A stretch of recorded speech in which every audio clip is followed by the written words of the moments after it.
And there are men in the box, and it comes for Pablo Hernandez, and Pablo Hernandez scores a goal for Leeds United! Oh! Goal, a goal, a goal! Yeboah. On he goes! Oh! Even by his standards. Breathtakingly brilliant. Hang on a minute, here's Howson, can he win it? Yes he can! Leeds United are on their way to Wembley! Johnny Howson again! And the ball's over Brown, and this is Beckford, he just ran away from him, but he'll still get a strike in and goal! And score at the Stretford end for Leeds United! And it doesn't get any better than that for a Leeds centre-forward. Good ball, Becchio well placed!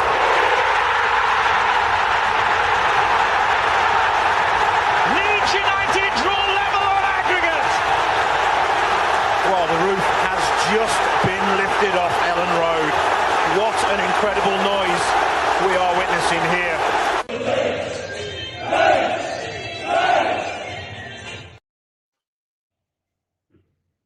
Well, hello everybody, you're very welcome back to Leeds Bros for your Wednesday night broadcast. Again, delighted to say, joined by the brother Dylan. We've got the Welsh wizard Jamie Edwards here again. And then we've got the man who might as well be from Leeds at this stage. He travels over that much in Stephen Bourne. So we're going to break down a good bit this evening. We're going to talk a little bit about the Everton result, get the lads' thoughts on that. We're also going to talk about transfers as well. With only little less than 5 days to go, will Leeds United get any more in the door? And then we're also going to take a little bit of a look ahead to Arsenal as well. So as always, make sure you're getting your thoughts in the comment section below. Any questions you have for the lads as well, make sure you drop them in and we'll get through as many as we possibly can. Jam, I'm going to come over to you first. Everton on Monday night, a 1-1 draw at the Hill Dickinson Stadium. How did you see it? Yeah, I'll give a little summary, as you know I like to do. But first half, I thought we were bang at it. I thought we really sort of got in their faces. And what I really liked about our sort of the situation in the game itself was whenever they seemed to get a ball in the first half, Everton, we seem to have 2 or 3 bodies around the players. We just seem to outnumber them in every aspect. I was really impressed as well, like the second balls. We seem to be winning a lot of the second balls in the first half. And every time we went forward in the first half, I just felt we was going to score or make something happen. That's the way I felt in the first half after watching. Then it was like Jekyll and Hyde. Then first half we played that well, and then the second half, I don't know what went on. But yeah, overall second half, I don't know why we camped back. To be honest, I felt like we could have maybe adjusted our tactics a little bit, because that's what David Moyes did. He adjusted it, brought Dewsbury Hall on, brought Bramthwaite on. Went free at the back, and then they seemed to have a little pocket of space then in between our midfield and defence. So they seemed to just have a lot of the ball. And I feel, DCL, bless him, was a little bit isolated, I thought, in our second half. But overall, frustrated that we didn't hold out for the 3 points. But I think you've got to be happy with a point, especially at Everton. What's that? Is that 1 loss in 10 or 11 games now? So at the end of the day, look, we just got to stay up this season, and I'll take that point all day long for me, lads. Yeah, I think perfect summary. Theo, what about you, Pat? How did you see it? I totally agree with Jam. I think we'll take the point all day long. As I said, first half, I think that's probably the best football we played all season. We absolutely battered them. Let's be honest, battered them. Second half, I think Fark was in 2 minds whether to stick or twist. It's hard to say whether he should have brought on subs earlier, or he was trying to hold out for the 1-0 lead that we had, and I do think that Everton upped their game in the second half. And listen, they're never going to have 90 minutes of control in any game in the Premiership. So Everton were at home in front of their own fans. We battered them the first half. I wouldn't say they battered us the second half. I don't think they were they had a lot of possession. They kept the ball away from us. Yeah. Darlow had 1 good save to make. He scored the goal, but overall, I'm delighted. Seriously, I'm delighted. Like, it's another point on the road to staying in this league, and long may it continue, because all I've seen in the last 10 games is like positivity. It's all positive. Yeah, I haven't seen any negatives. Right, people can complain about Fark's lack of substitutions in that second half, but it's still a point away from home. So overall, happy enough. That's it, Stephen. Like, that's what you need to do this year is try and win your home games, which Mhm. we've been lucky enough to do the majority of the time this year. And away from home, probably straight after the game, myself and Dylan did an instant match reaction, and it's always kind of very raw doing them match reactions. I didn't know what way to feel. I felt like the 3 points were there for the taking if we had managed the game a little bit better.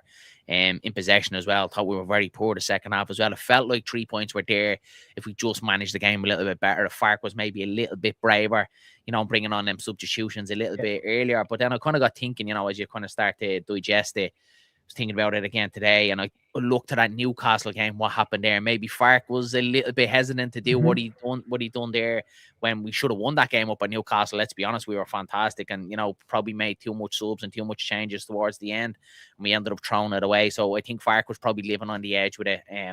But as you said, look, it's a point on the board still. We move on to the next one. 2 home games now, Arsenal and Nottingham Forest, and definitely a chance there for Leeds United to put points on the board. Dillo, what about you? You were you thought we lost the way you were going on the instant match reaction. How are you feeling now? Yeah, look, Stephen brings me back down to earth.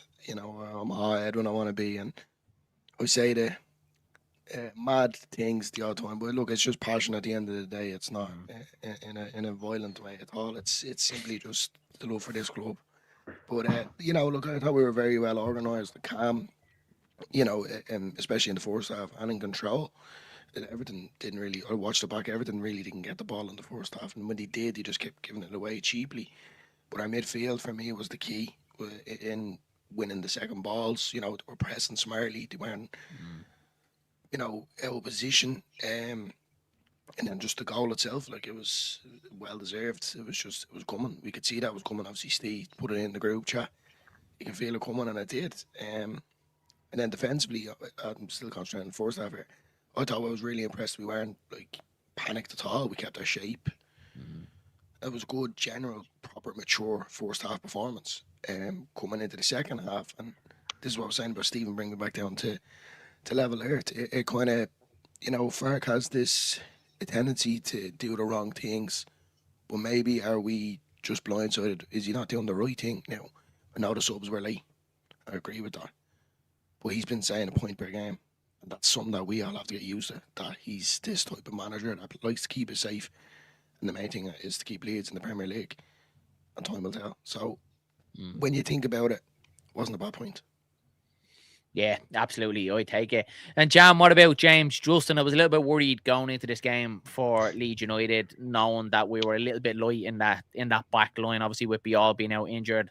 Gabby Goodmunson missing on that left-hand side. Be James Justin that had to go out into left-back. And the Leeds United bench, let's just say, looked very attacking. We didn't have any out-and-out defenders that could come on there. But James Justin at left-back, sensational again, wasn't he?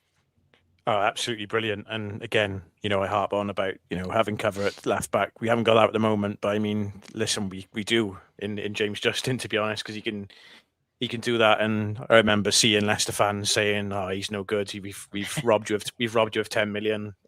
Honestly, he's a brilliant player, and I think you boys mentioned it. He is like a Stuart Dallas a few years back. He can just slot in anywhere. He's one of them, either centre back, right back, or a left back. He can equally do as good a job. So, I again, in an ideal world, Gabby Goodmanson, I'd love him to be at left back, but I'll be honest, he's putting his hand up for a shirt. Either Joe Rodon's position, which may surprise a few people, me saying that, or even Jaden Bogle, so it's good competition now for them to realise, oh, hang on a minute, if I'm not doing my job on the pitch, then I've got a good I say deputy, that's probably disrespectful to him.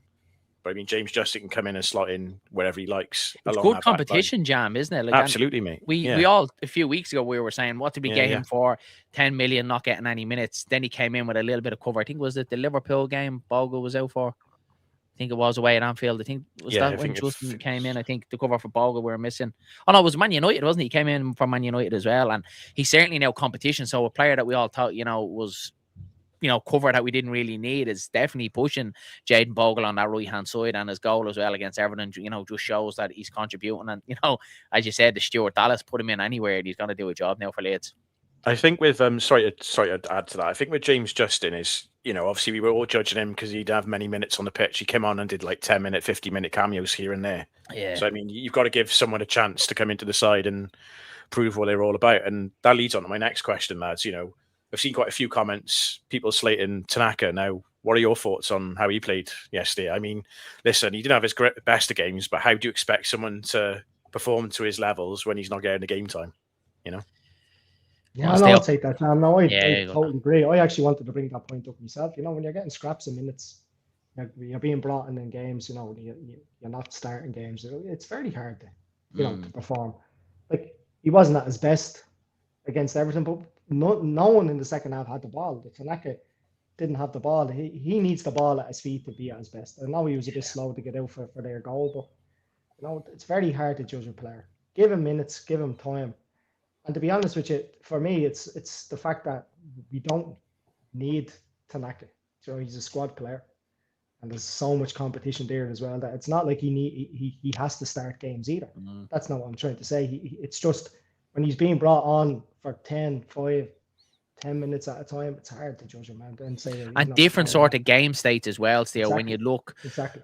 I was going to make a video about Tanaka, but I didn't feel like it was the right time, and I was asking your boys' thoughts on it. I gave you my opinion on Fark. I said I couldn't. Yeah, and I agreed with you as well, Theo, with it, because I don't think after, you know, one loss in the last 10 games, you could be criticising Daniel Fark for not starting out Tanaka. Exactly. And I think when you look at Tanaka's season as a whole, like a lot of people forget as well, he was injured right at the very start of the season with that MCL, so that kind of pushed him back. And then you had the likes of Sean Longstaff, who was unbelievable. You had Anton Stack, who was sensational at that time, scoring goals, scoring free kicks. And then you'd Ethan Ampadu, our captain, who's of course going to start. And the competition, we were speaking about it every single week, that the competition in that midfield is fantastic. And he obviously scores his goal against Chelsea. And against Liverpool, I think Fark was right not to start him. I think he was right to go a little bit more defensive against Liverpool. Tanaka obviously comes on, gets the goal. And then he was rewarded with that when he started against Brentford.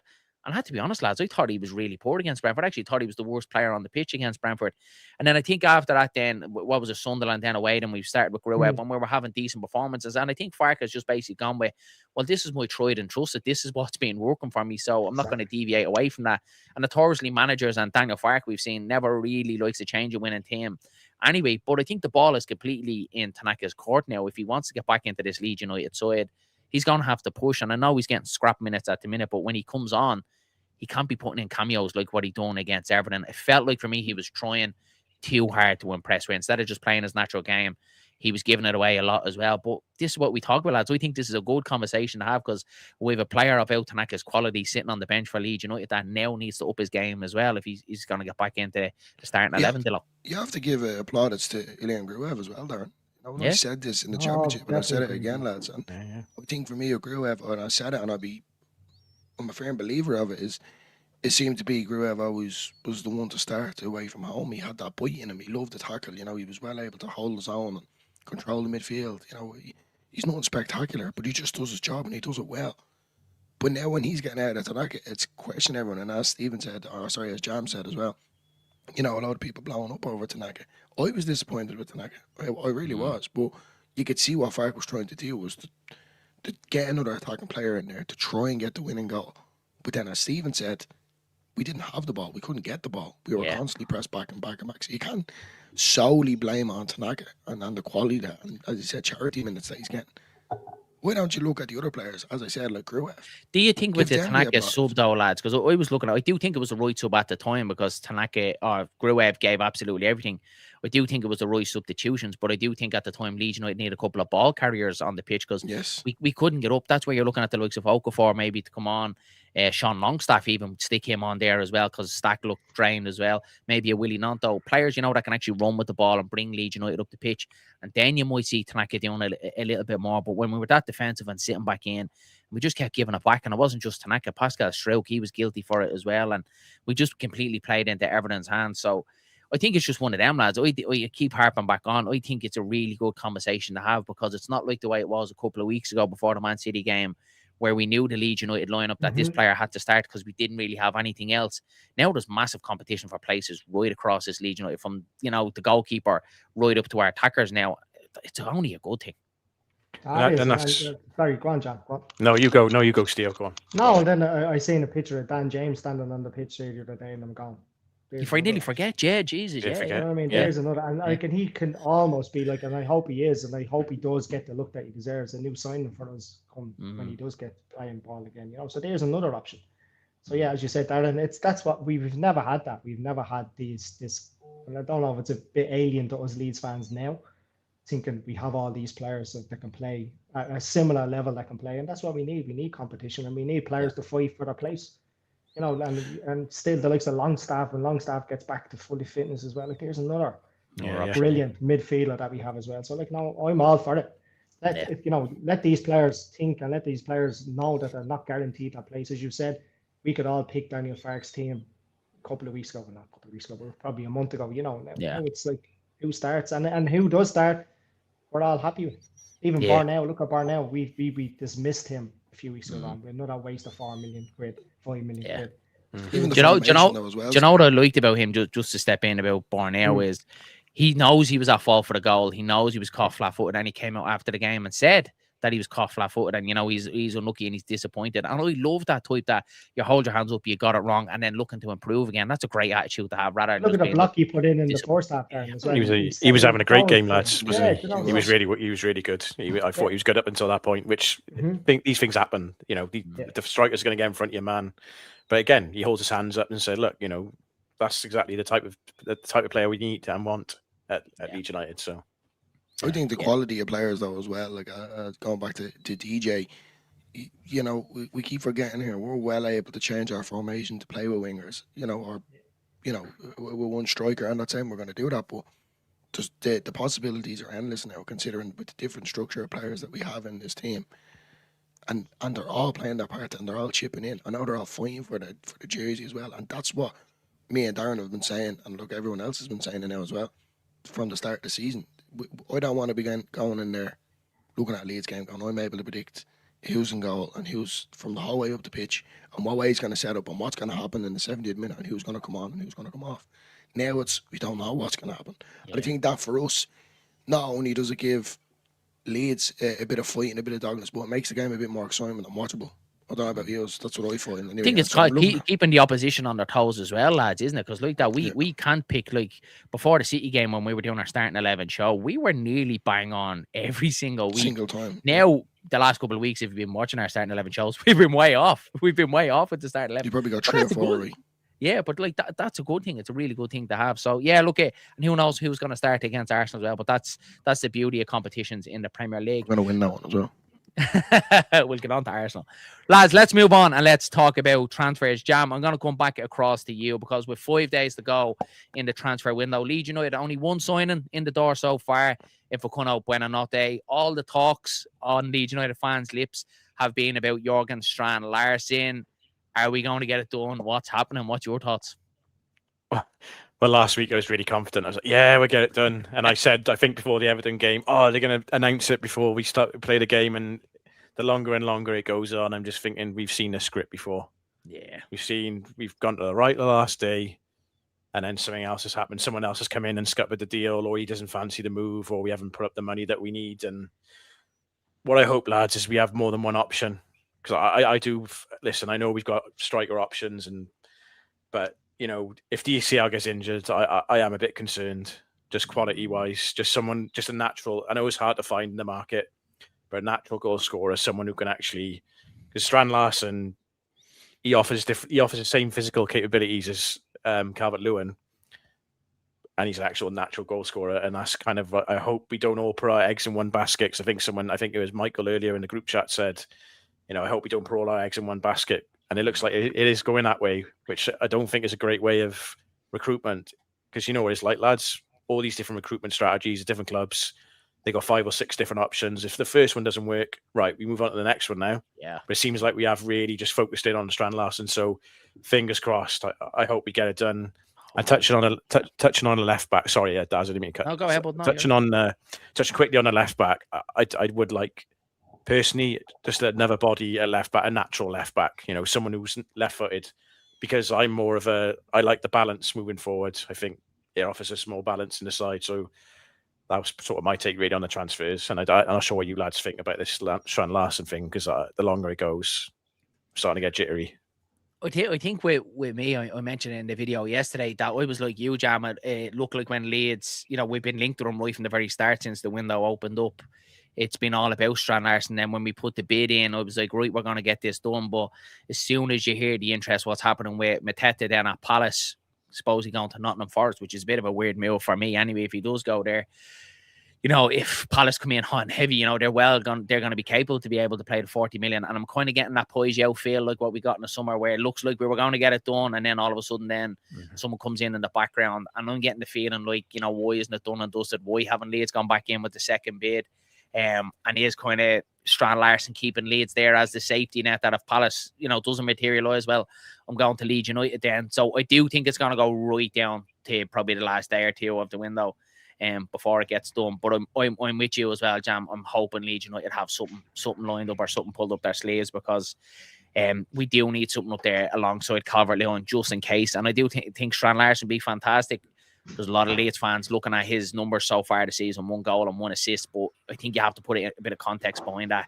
He's in a very poor Wolves side, lads, isn't he? Like, very bad. And if anyone that's watched Wolves, I've watched him a lot this season, you know, the ball doesn't get anywhere near him, and he's been feeding off scraps the whole season. Where if you flip that on its head and look what Leeds United are doing, balls into the box, long throws, not afraid to hit Calvert-Lewin. Someone like Strand Larson, his height, his age, everything, you know, he could be a Leeds United striker for the next 4 or 5 years.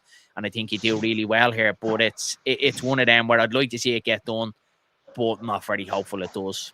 What about you, Steele? Yeah, no, and I think the fact that we're fishing in these waters is a big positive for me. And maybe something won't come of it, but we also have to have a reality check that we are a freshly promoted championship team in the Premiership, competing against established Premiership teams. And if they come in with better offers, and also the London factor as well comes into it. It's like the Brian Latte thing going to Chelsea.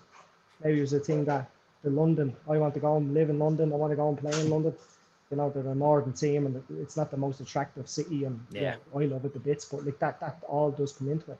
But I do think that they are genuinely trying to get this player on board, and I do hope that they have a backup, but it's a last minute backup. You're leaving, it's 5 days of the transfer window closes. Is it really a player that we want, or is it just a player you sign for the sake of signing? I don't want them to do that either. No. I honestly think if this squad stays fit, and that's a big if, there's only 15 games left, 16 games left, is it? 15 to go now, yeah. 15. Yeah. If you can keep this squad fit, we stay up. I honestly do believe that. So you're taking a big risk and bringing in a player that you're bringing in just for the sake. I'm not saying Strand Larson. I'm saying the second choice is Strand Larson. If you don't get him, why bring them in if it's not going to benefit the squad as a whole? So there's a fine balance there for me, lads. There really is. Like, honestly, I'd love us to sign him, and if he costs 40 million, he costs 40 million. I don't care what he costs. That's not what to do. I don't care. Like, if Leeds have 40 million to spend it. Yeah. Well, as long as it's in reason and not putting the future of the club at jeopardy, exactly, stay, I'm sure. 100%. I lived through the Risdale days, and that's never going to happen. Never. You know what I mean? That's.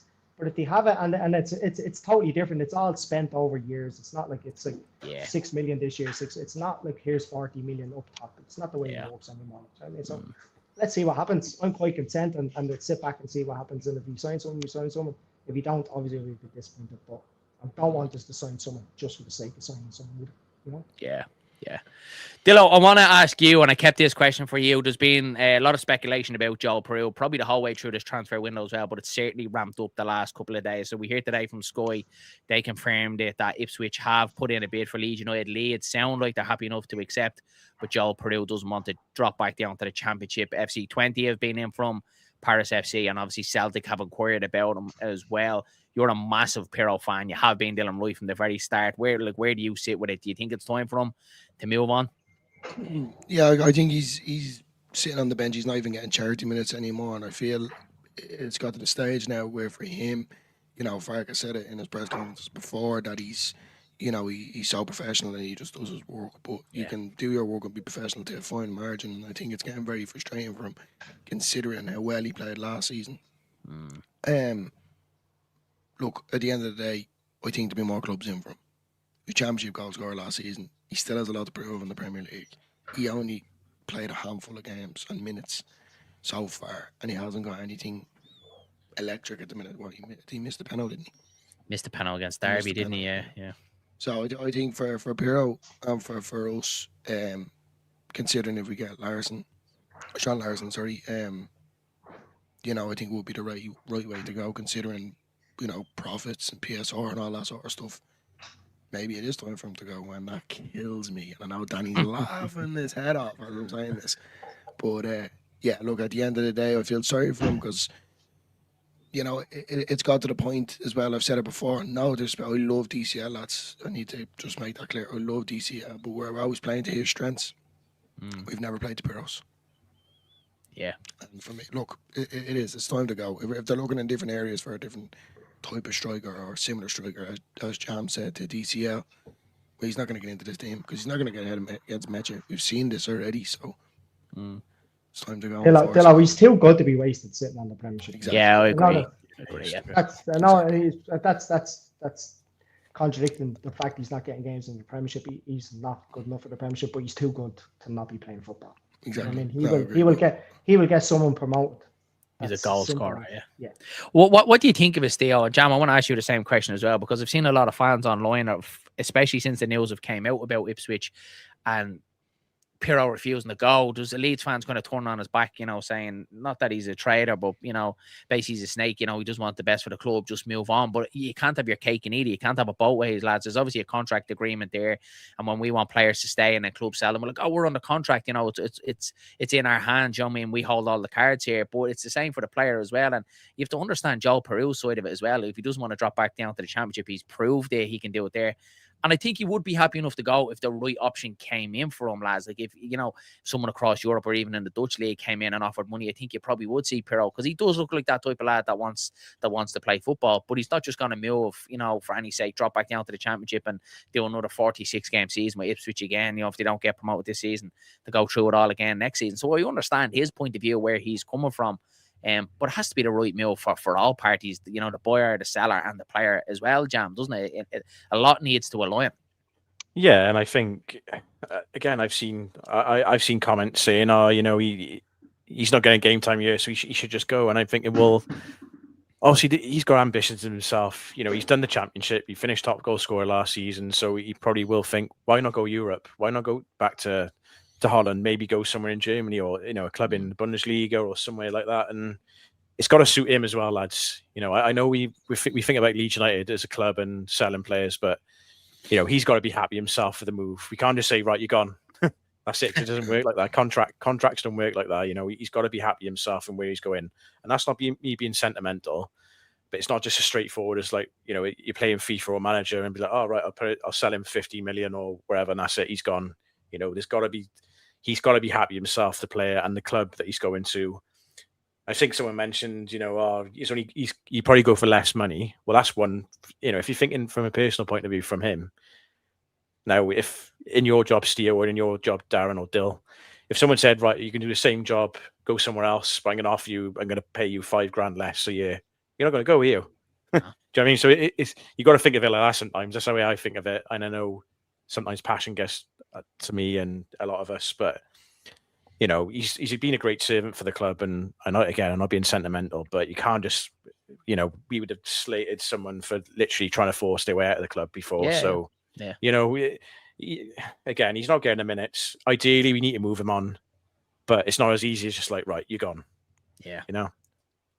And the idea here as well, what Shane Dalton is saying here, that is all the one that makes sense. Oh, Wolves are going to need a striker. Leeds want Strand Larson, or just go to Wolves. But he puts himself in the same predicament then, doesn't he? Wolves aren't going to get relegated, lads. And he's back in the Championship next season anyway. So I'm sure Peru was looking at that going, well, I definitely don't want to go to a team that's, you know, going to get relegated. So I do think it's going to be across Europe. Ian Ward says here as well, why not loan him to Rangers? I think Leeds United, I don't think they'll see the point in a loan. I think they'd probably rather keep him than loan him. I think the only way Pirro leaves is probably going to be a permanent, lads, is it? Like, it's the only one that really makes sense. PSR. It'd be PSR. That's something that, you know, they've said in the background, especially with the summer window just gone. You know, we spent every last penny that we've had, but because of PSR, we can't go over the limit, which is fair enough. We're playing by the rules, and, you know, you've your top 6 clubs there that have to cheat their way in, but that's a story for another day. Ooh. But I mean, you know, at the end of the day, it all comes down to what is the best for Leeds United. And if the best for Leeds United is to sell Joel Pirro right now, well, so be it. But what I will say, this isn't a dig. This is me just thinking about it in another way. If we hadn't got DCL and Mecha, Pirro would be our main striker right now. Remember that. I know he probably got going in for Larson. We probably would have got Meche or DC one or the other, but Pero would have got more minutes. It's simply just because we got two lads around the free and they want to play football and they are better quality than Pero, and that's the only reason. I think Fark probably wanted it to work with Pirlo, lads, because he did start them games at the start of the season, and he started away at Arsenal, which when you look back now was ridiculous to start him in games ago. I do think Fark, wanted it to work for him, but he quickly believed that it's a cutthroat business, isn't it? And Stephen said it there. There's no time for sentiment, isn't it? Especially not in football and as a football manager. And Pirlo, in the way that football has gone in the Premier League, doesn't really suit his style of play. I think if you went back 5 years ago, he'd have an opportunity, ball on the ground, knocking it about each other. Football's gone a lot more direct now again, throws into the box, and that's not Pirlo's game, lads. We know that better than anyone. As a Leeds fan, he's not a hold-up man, bring others into play, run the channels. He's very much one of them, likes to come deep. And then in the Premier League, that's not really going to work for us. We need a big man up there, don't we? So you would probably think he could work up there as a two with Calvert-Lewin, but for whatever reason, Daniel Farke doesn't fancy it. And I'm at the mindset now, if Farke is not going to use him, he's an unused substitute again against Everton. Farke clearly doesn't fancy it, clearly hasn't got a place in this Leeds United side, so it's probably best to move him on, as sad as that is to say. But it has to be the best deal for everyone, I think, lads, for Leeds United, the buying club, and also Pirlo as well. And if he does go, which I do think he will, towards the end of this window, might be deadline day, I do think he will be moved on, but I just hope Leeds United do get the best deal and we don't just cave at the last minute and, decide to move him on. Just before you move on there, I will not be taking down that jersey for anyone else. You could just move it down and move stroke forward, then we won't say on. We won't select over it. What about a left back, lads? Because it's definitely a situation Leeds United have to be looking at, and I think even more so now that we've seen Gabby Goodmunson injured. And even though James Justin filled in brilliantly at left back before, you come at me in the comments, it still leaves us very much like minimal FC, doesn't it, at the back, lads? Then we're leaving ourselves very short, and I think that day of Leeds United square pegs and round holes has to be gone now that we're in the Premier League. We need a bit of left back cover still, don't we? No, definitely. James Justin done a good job out there, but there's a thing to be said for a natural. Someone who can. You always have to cut inside as a right back playing as a left back, and the defenders know that. You're always going to go one way. You're never going to go the outside. You're never going to drive to the byline and try and whip one in, and that's what Gabby does. Gabby is, as Dillo calls him, giddy up Gabby, and that's that's totally correct. Do you know what I mean? But that's Steve. Thank you. No, but we definitely need, and I think if we could go in and get someone on loan, because I don't know what money we have. I honestly don't. But if they're offering 40 million, whatever that quote, for 30, 40 million for Larson, they're not going to have another 10, 15 million for a left back. So maybe a young up and coming. I don't know where you find them. I don't know where you get one. But I think that's what we need, someone on loan who's willing to come in and be an understudy to Gabby. And that's very hard as well. You know what I mean? In the January transfer window. So it's a situation that we're in that I was hoping we didn't see ourselves in with Gabby. But hopefully they're looking at that as well now, and they'd be stupid not to be honest with you. It just offers us another option, So hopefully we could also go to the loan market as well, couldn't we? That's all. I think that has. If we're going to drop 40 million on Strand Larson, you would like to think then that's our pockets emptied, and a loan one probably does make sense still. But as you said, then if you're going to a club that has like a young up and coming left back that could fill in that role, are you really going to go, well, he's not going to get much minutes because you've Gabby Goodmunson there that you're number one. So again, you're in that predicament. It's easy just saying, well, go get a left back on loan, and it's just like, but why does the player want to go there? Is he going to get much minutes? Is he better staying at the team he's at and playing under 21s football for his development as well? So there's a lot in it. I'm not sure if there's any free agents knocking about that we could possibly go in for free agents that left back. Charlie Taylor doing lately. I know Ben Chilwell was in there as well, but I don't think that's going to happen. Ben Chilwell is probably going to be big wages, and you're in the same thing as well. Is he going to want to sit on the bench as well? So it's definitely interesting. But I do think Leeds United need to get something in that back line, because I think Everton proved that we left ourselves very light. We're just one or two injuries or one or two knocks away from being a little bit light, and I think he's going to be out of the Arsenal game and probably the Forest game as well. So you're talking the exact same lineup for the next two games without any injuries, we're hoping as well. So it's a lot to rely on, Jam, isn't it? Yeah, what's Ian Hart up to these days? He lives in Ireland. We'll give him a shout. Yeah, give him a shout. Yeah, but yeah. We are, like I said earlier in the show, we are light there, and ideally, again, I'm trying to think off the top of my head players who I'd bring in, but it's hard because, like you said, these bigger clubs are going to send their young prospects out to get game time. They're not going to just, they could sit on the bench with their parent club if that makes sense. So they're not just going to send him to Leeds United just to sit on the bench either. So it is a difficult one, but I do think, like I said, if we like Steve said, if we're willing to pay 40 million for Strand Larsen, then surely we've got a bit of money there to try and get a left back if we don't bring Strand Larsen in, is what I'm saying. So yeah. Be definitely interesting to see. Dillo, we're going to move on a little bit. So Arsenal the weekend, top of the league. We won't talk about what happened in the Emirates at the start of the season, but it's going to be a tough game on Saturday. What you're feeling? I think it's going to be just a walkover, to be completely honest with you. And I mean, 5-0 Leeds are going Leeds. to win. Yeah, 5-0 Leeds, yeah. You heard it here first. Let's get the bets on. Now, look, I think we can all agree here, and everyone in the chat as well, if you answer this to everyone, do we all agree that whoever Leeds play at home, we're capable of beating them? Yeah, absolutely. And there's your answer. I think for me, the way Leeds, it's all about mentality and the rotation of the squad that Fark has been doing lately. It's been up, it's been down. You go back to Newcastle, that same mindset, obviously without losing the game, of course, and rotating the players when they need to be rotated. He needs to go for the juggler here. And not because we lost 5-0, but simply because it would be such a good turnaround, and the confidence in the players, the motivation of the players in this league, considering, well, not only did we beat Chelsea and played 2 great games against Liverpool, we've bet potentially the next champions in the Premier League. Scum as well, Dillo, yeah, Drew was scum as well. So I've said this, I've always said this. It's as far as I think 6 or 7 to bleed Leeds United. We always put it up to the big dogs. Always. So you can bookmark it, and when you see now 6-0 on Saturday, Leeds lose, and then that'll be the end of it. But for me, I'm telling you, lads, I can honestly say that Leeds are going to do well here. Steve, you're chomping at the bit there. You're obviously going over to the game. I think you've probably been to every home game this season at this stage. Have you even missed one? Nearly. No, not everyone, but if I could, I would. So I mean, but no, listen, I'm of the same opinion of Dillo that obviously I have doubts it's Arsenal at home, but I also have such belief that we play anyone at home, we can get a result. And I'm not even saying a win, just a draw. But we will put it up to them. It won't be the same as the Emirates game, that's for sure. Definitely won't. And people keep batting on about Arsenal free kick specialists and corner kick specialists. We're right up there with them. You know what I mean? So if that's all they have, and listen, that's not all they have. That's just a stupid opinion that people have of Arsenal. All they do is score from free kicks. They have such talent all over the pitch. What we need to do is we need to play our game against them, and we need to bring our tempo against them, and just put it about. Just kick lumps out of them like we do. And I don't mean in a yellow card, but just physically. And I think for me, Longstaff, if he's fit, will really suit that game. Like the way he played against Newcastle that time. He sort of goes up a couple of levels against the bigger clubs. So nothing against Gruev.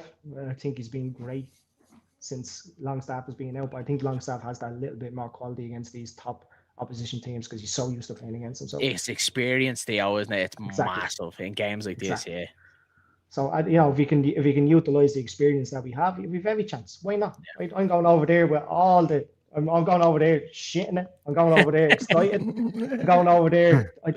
What I do know is that we're going to compete. We're not going to get B5 now. We're not going to get. That's not going to happen. So let's see what happens. All I'll say is if Leeds win, all right, and we're all celebrating. If anyone finds Stephen around Leeds City Centre, drop an email or send a text to Leeds Bros. That's why I'm doing cards. He's looking after me. Yeah, bring the little lad. When you do find it anyway, just hit subscribe, like all our videos, etc. And then email, just to get it. We found Stephen. He's safe. Yeah, exactly. So, John, back-to-back home games. Obviously, Arsenal on the weekend and Forest up after that. Now, as you looked at the teams around us, West Ham, they're on two wins in a row, so they're on a good run of form. But I do think they've probably hit their heights. I'd be very surprised if they keep this on, and famous last words. But they've got Chelsea away at the weekend, which is obviously going to be a very tough game. Obviously, with Liam Rosenthal going in there. Luckily, Chelsea have turned the corner as well. So you're hoping Chelsea will do us a favour there. Forest are home to Crystal Palace there as well, which I'm not really sure what way I want that game to go. Maybe a draw might suit us there a little bit. And then Spurs, because we have to put Spurs in there as well. They're going to get relegated, lads. They're at home to Manchester City as well, which is a very tough game as well. So I think all teams around down the bottom half of the table, there's tough games this weekend. If Leeds United can manage to pick up a point or all three, you know, that could be another big step towards survival again. Yeah, and I think this is the thing now. I tend not to look at results now around Leeds United where we are on the table, because you end up going down a dark hole, and you're thinking if they win, they draw this weekend, and if we win, they're so forth. And that's exactly what I've done in the past as well myself. But we've literally just got to take each game as it comes, and we got to look after business ourselves. You know, we got to and touching on basically Arsenal coming to Elland Road. You know, we all say that the pressure's on Leeds United, but the pressure's on Arsenal, lads, as well, just as much, because City are hot on their tails. You know, if we get a point, or even if we do, I actually do think we're going to win on Saturday. I'm going to put my chest out and say, because literally, I think they're not going to want to come to Elland Road, a bump in Elland Road on a Saturday. You know, we need to get into them straight away, and I think we're going to do it. I don't know why. Perhaps I'm deluded, but we'll go with it, because that's exactly what I want to see. I think that's right, Cham. That's my thought of it as well, is that we don't have anything to lose, that we've given ourselves that bit of a cushion of 6 points there now. It's not like it's only a point or two between us and West Ham or Forest, or wherever it may be, where, you know, if Leeds lose this and they win, we drop into the relegation, and we do have that comfort zone there. So Leeds can go out and play with a little bit more freedom, and Dylan touched on it there as well, and we've all touched on it. Leeds at Elland Road have been fantastic this year. We've put it up against every single one of them. Even though we lost to Spurs as well, we were good that day. Should have got something out of that game as well. So I'm with you as well, Jam. I don't think it's probably being deluded. I think the evidence over, you know, the course of this season has backed it up, that Leeds United have been mixing it with the very best at Elland Road as well. And there's no reason why we can't at least pick up a point. I'd take a point now. I think it'd be fantastic. Yeah. You want to make sure Elland Road is completely hostile as well. Like, I think that's something that, well, I am as a fan, and be proud of that. You know, when the opposition does come to Elland Road, you've heard the lads, we've seen it on, you know, whether it's on social media or TV shows or YouTube in general, you know, other fans saying how hostile Elland Road can be and how intimidating it can be. And that's something that us as Leeds fans, you know, we're proud of that. We have joy of that. You know, I don't mean nastiness, so just mean that kind of, we're Leeds, and this is it, like, sort of narrative. And that's what Leeds bring to the table at home games, and that's why I really do believe it. And look, I'm delighted that Jam's on the same page as me. I'm a firm believer this Saturday, and I said this a few weeks ago, if you remember, and I said it to a few United fans. I said Arsenal are going to slip up with United. I said, and Leeds are going to win as well against them. I said, I can see it happening, and I've got one right so far, so let's hope now we're going in and say, beat them on the week. Could you imagine the meltdown of Arteta? Could you imagine if Leeds beat them? It'd be something wrong with the balls or something. Yeah. There was some Irish lad in the stands there giving me a stick. And it was Stephen. Whose balls, Dylan's? Arteta's. They're made of Lego. Lads, I honestly think we're doing ourselves a disjustice as well. Look at one defeat in 10. You know, one defeat in 13 overall, something including the cup games. And that defeat was the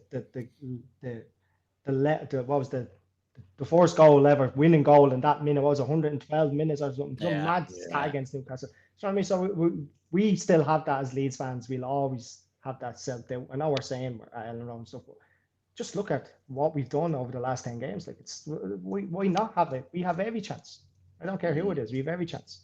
That's a great. Like that, as I said, if we hadn't lost them 4 games in a row, we'd be sitting mid-table, comfortably, not looking over our shoulders, just going. I know that's hearsay, you know, it's whatever, but that's the reality of it. Yeah. The form we're on now is mid-table, comfortable Premiership form, and why can't we bring that into every game and we just keep doing?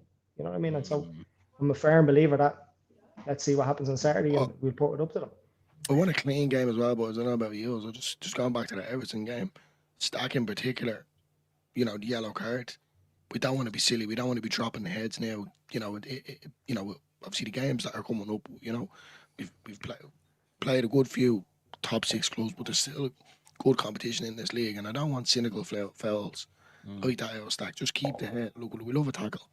And the referee can give the wrong decision. You'd rather get booked for smashing someone than something cynical like that. If you're gonna take him down, clean him out of it. Clean him out, exactly. Just cynical fouls, you know, and we can't afford that. We've said, you know, cover a left back and right back is bit of an issue, you know, especially 1 or 2 injuries away from having that issue. And midfield, there's a lot of players in there. But you take 2 players out of midfield, lads, it's a bit shaky. Think about it. If you've Stack out there and Ampadu, I know we've cover, but it is shaky. And it also doesn't give us that rotation, you know, especially coming off the bench to come on. So I want a clean game, but a hostile game. I want to stay up on the chair. We just want Leeds to just get stuck in from minute one. I want Elland Road to be like that. And it was mentioned there in the chat as well, lads, is that we need Elland Road to be on it as well. I'm actually a bit disappointed this isn't a late kickoff, because if it was, I'd even be more confident, because Elland Road under the lights has been fantastic this year. But we need Elland Road to be up and at it, jam, don't we? Like proper on a hostile as soon as they come out. Leeds flying into tackles, get a nice early goal as well, and kind of set the tone for the game. I don't want us to show them too much respect and sit in too much. Go out there, you know, and show a little bit of courage. Don't be afraid to get stuck into them. Well, that's it. And, you know, like I think Dillo touched on earlier, you know, let's not forget the 5-0 loss. I remember coming on with the show with you and absolutely dejected, thinking, wow, how awful were we today? But things have changed since then. Look, it's 11 men against 11 men on the pitch. You know, we need to show Lego men. You know, we're Leeds United. We're Leeds United at the end of the day. You're coming to our backyard, so you're gonna have to graft hard to get. Even if you are going to get 3 points against us, you're going to be into one hell of a game. You know, we can't. It's too much respect. We can't show them too much respect. We've really got to be in and at them at their faces from the off. Like I said, you know, this is what it's all about. We're playing for Leeds United's future now in the Premier League, and this is what we need. Every game is a cup final, and I know people keep saying it, and yeah. I know we keep saying it, but we really do, lads. We just need to. Let's forget that. Let's just get it. Let's just show them the Leeds United way. You know, you come into our backyard. Let's show them what we're all about. Lads. He's all at me revved up. Love that. Whatever, and Theo, you're heading over it, and then you're over then the following week. Then we'll have the pleasure of joining you for that against Nottingham Forest. Just the two of us. Raging. What time do you fly? What time are you heading over? Are you heading over on Saturday or Sunday or Friday? For the Arsenal game? Yeah. 6:50 on Saturday morning. So good luck getting Corey about. You are Dillo. They're just having should we go, Dill? They're having a conversation. These two. Look, over. I was going to say this last much. I might as well to say here now. I honestly believe if Leeds win, I'm getting a late flight that night. And I'm going to meet Shane Dalton in Katie O'Brien's. What a spot. Can't wait. Nah, love that Theo. No, love Stephen's been travelling over all year, lads, and I just think it's fantastic to see that. You know what I mean? Like he's dedicating his whole year. Stephen goes to work to try and go over to Leeds games now. He's probably on the verge of a divorce at this stage, you know. But every time I ring him, he hasn't 8 months, lads. Booked and all. But no, just quality dedication like that. Up at 6 in the morning, going to the game at 3 o'clock and all. And I tell you what, lads, I've done it myself. It ain't cheap anymore as what it used to be, Steve. You used to get cheap Ryanair flights, cheap match tickets. You're dropping about 500, 600 quid now, including the drink and all that as well. 100%. Welcome to the Premier League, lads. Huh? Yeah. This is what we wanted. Yeah, absolutely. Well, Theo, I hope you enjoy it, pal. Hope you have a big smiley face on you next Wednesday after with Leeds United do pick up 3 points against Arsenal. But I want to thank all the lads here. Thanks to Dillo, Jamie, and Stephen as well. Thanks very much. And thanks very much to you guys in the chat as well. So we leave it there. Myself and Dylan will be back tomorrow for your starting 11 show ahead of Arsenal after Daniel Farke does his press conference. Hopefully a bit of good news there as well, injury-wise. So we leave it there, guys. Mind yourselves. Mind each other. Catch you in the next one.